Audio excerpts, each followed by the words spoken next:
Сәлем достар, әлем сағат сайын өзгеріп, жыл сайын жаңарып жатыр. Соның салдарынан қызықты мәліметтердің қоры тоқтаусыз бай үстінде. Сіздермен бірге пазл арнасы. Бүгін біз әр елдің тыныс тіршілігіне тән ерекшеліктерді көрсетіп, сан түрлі халықтар жайлы қызықты деректерді назарларыңызға ұсынамыз.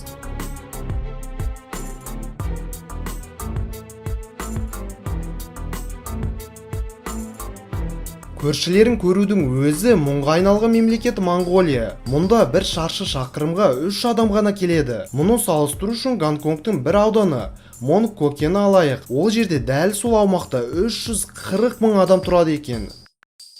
Семіз адамдар ең көп тұратын мемлекеттердің көш басында Науру республикасы тұр. Сіз бұл ел жайлы білмеуі мүмкінсіз, бірақ бұл елде тұрғындардың 95%-ы артық салмақтан зардап шегеді. Сібірдің Ну ормандары жер шары үшін аса маңызды аймақ болып саналады. Өйткені әлемдегі орманның 25%-ы Сібірде өседі. Ал өзіңіз жақсы білетіндей, ағаштар оттегінің пайда болуына тікелей әсер етеді. Жер бетінде соғыстан көз ашпаған бірде-бір ел ол Сомали. Алдымен ұзақ уақыт жалғасқан азамат соғысы. Кейін пайдалы қазбалар үшін пайда болған соғыстар 20 жылдан артық бірінен соң бірі жалғасуда. Ливия шөл даладан көз ашпайтын мемлекет.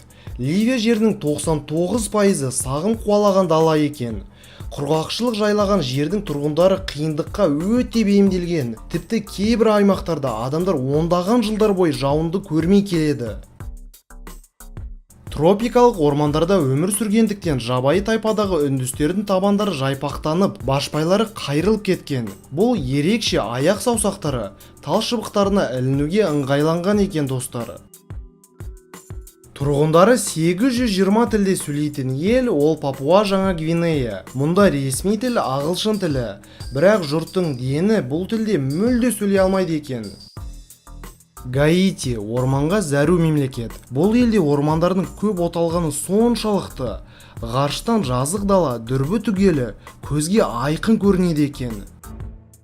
Темір тордың арғы жағында өмір сүріп жатқан тұтқындардың көптігі жағынан Америка Құрама Штаттары бірінші орында тұр. Бұл елде 2,2 миллион адам түрмеде жатыр. Жер шары тұрғындарының 5%-ы тұратын Америка Құрама Штаттары әлемдегі тұтқындардың 25%-ын еншілеп отыр. Бұл рейтингте 1,5 миллион адаммен Қытай екінші орында, ал Ресейде сотталған адамдардың саны 87 мың адамға тең. Суринам елі өз Ну ормандарымен таң қалдырады. Ел аумағының 91%-ын адам аяғы баспаған қалың ормандар басып жатыр. Монако ақштың Нью-Йорк паркінің аумағынан да кішкентай екен. Тұрғындары сан жағынан шамалы мемлекеттің қалай өмір сүріп жатқаны да жұмбаққа толы. Тұрғындарының дені елден сыртқары тұратын ел ол Мальта. Бір қатар экономикалық қиындықтар мен бала туу көрсеткішінің арту халықтың сыртқа көшуіне апарып соқтырған. Солай дәл қазір ел ішіндегі мальталықтардан шетелдерде тұратындардың саны көбірек екен. Жер бетінен ең тез жоғалып бара жатқан ұлт украиндықтар болып көрінеді. Себебі табиғи өсім бұл елде 0,8%-ды құрайды. Солай 2050 жылы Украина тұрғындары 30%-ға азаяды. Үндістан әлемдегі ең көп ұлтты мемлекет. Барлық категория бойынша мәдени, экономикалық, климаттық, рулық, лингвистикалық, этникалық болсын, қандай болсын, үнділіктер әлемде бірінші не екінші орынды иемденеді. Нигерия халқы ең жас мемлекет. Мұнда тұрғындардың 49%-ын жасөспірімдер құрайды. Егер сіз Жапон еліне келген сәтте сіздің қасыңызға асыға жүгіре келіп, жабысып фотоға түсуді өтініп барша қуанып тұрған қызды көрсеңіз, тез арада қашып кетуге асығыңыз.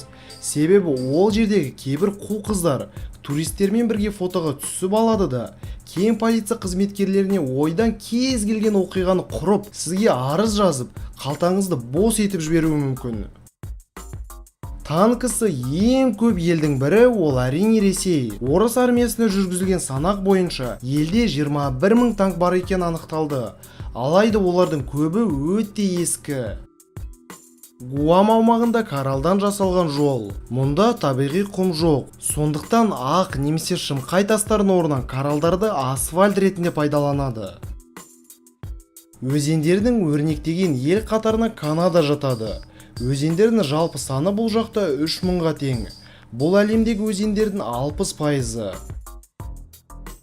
Иірімге жұтылып кету алдында тұрған ел ол Мальдив аралдары. Ғалымдардың айтуы бойынша жылыну салдарынан теңіз деңгейі үнемі көтерілуде. Ал бұл ел теңіз деңгейінен 1,8 метр ғана жоғары орналасқан. Енді бұл жағдай қаншалықты қиын екен өзіңіз ойланып көріңіз.